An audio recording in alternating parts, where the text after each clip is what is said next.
Hello! I am very grateful that you are here. I am currently raising funds for my treatment, and your support means a lot to me. If you enjoy these stories, please subscribe to my channel and give it a like. This will help me continue doing what I love. Thank you for your support and for being with me.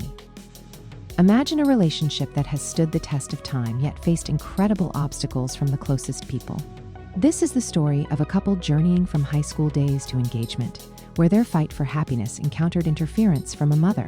Can they overcome these challenges and preserve their love despite all the schemes? Discover their trials, compromises, and efforts to find harmony in this family drama. This is Reddit Storytime, the channel where I share real people's stories.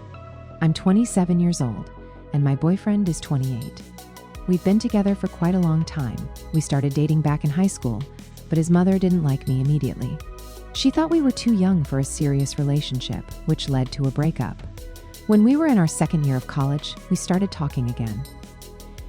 He wrote to me, apologizing for listening to his mom and breaking up, admitting that he missed me.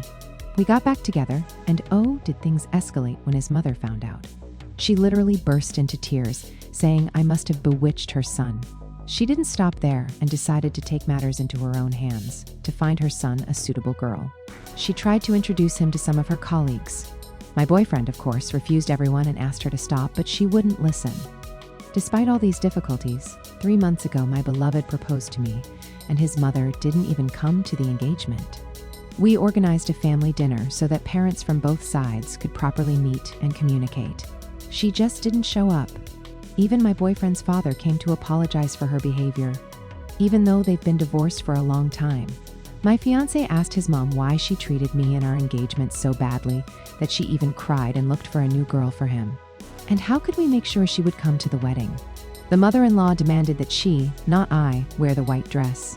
She said I could choose something pink or lavender. Also, she wants to walk me down the aisle, not my father. My fiancé suggested this so she would feel comfortable and have her moment of glory in a white dress at the wedding. He didn't see anything special about this and didn't even discuss it with me. All these demands were because his parents didn't have a normal ceremony at the time. Just signed the papers because his mom was already pregnant, and they were in a hurry. My beloved came back to me after talking with his mother, satisfied, and said a compromise had been found. We just need to meet her conditions. When I heard this nonsense, I was furious. A white dress is only for the bride, it's our wedding. What moment of glory does the mother-in-law need in a white dress? My fiancé's only response to all my objections was that he wants peace in the family, and I don't get it. We had a terrible fight, and to avoid saying anything unnecessary, we decided to cool off and come back to this topic later. The next day, when we started discussing it again, he was calmer, and it turned out that he had talked to a colleague who explained the situation a bit. The colleague also said that the dress demands were nonsense, but even after this, my fiancé didn't understand the scale of the problem. For him, the color of the dress was such a small thing, and he was worried that without this, his mother simply wouldn't come to the wedding. The epiphany happened only when I explained by example. A white dress on the groom's mother is like if the bride's father removed her garter. My fiancé used to talk to his mother but always went alone, and each time returned with new arguments from his mom. This time we decided that I would also be present during the conversation. We invited our parents as a support group, but asked them to wait and intervene only in case of a conflict. So we came to talk to her, and right from the start, my fiancé asked his mom what issues she had with me. She began to deny it, claiming she loved me like a daughter, but her son immediately cut her off and gave specific examples when she offended me directly or behind my back. That's where her act ended. She got angry, couldn't believe he revealed all her secrets. Getting more heated, she started screaming that I was breaking up the family, turning him against her, making him not respect his mother. At some point, we called our parents. She again started playing nice, saying that she treated me well, but this didn't last long. She was cornered and asked why exactly she didn't like me, and she replied that his grades in school got worse. He stopped going to her birthday parties, didn't devote enough time to her, and I was to blame for all this. But that's not true. He still visits her 3 times a week.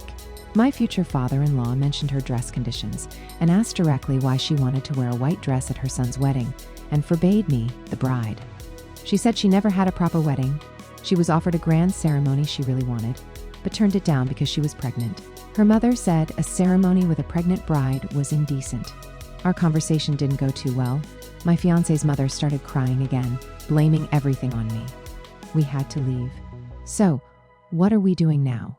I love my fiancé very much and want everything to work out for us, but I have decided to postpone the wedding for a year.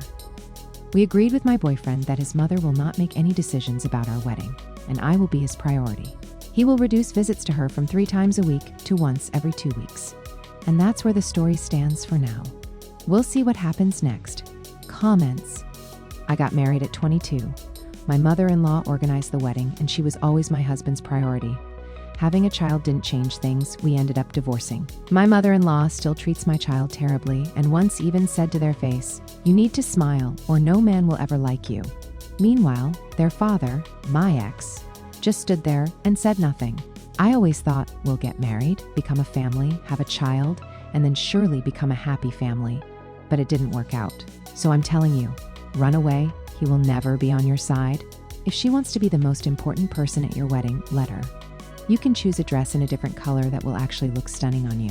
Honestly, white doesn't suit many people.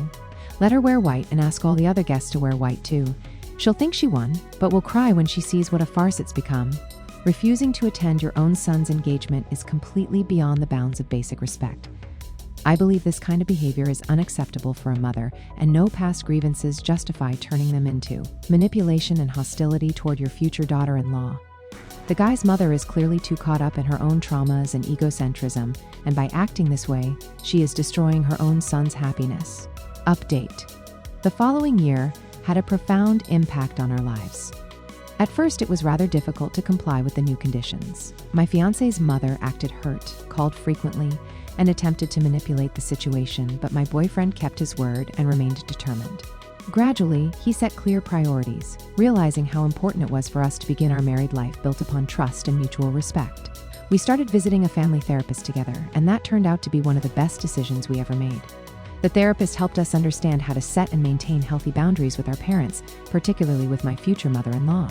This story highlights the importance of communication and understanding in relationships. Sometimes, we may find ourselves influenced by external parties, even close relatives, which can create conflicts. It's crucial for partners to support each other and share common priorities. We also see the significance of finding compromises without losing oneself. Standing up for your feelings and plans is a step towards building a stronger, healthier union. Thank you for watching this incredible story with us. If it was interesting or valuable to you, like and subscribe to the channel so as not to miss the next stories.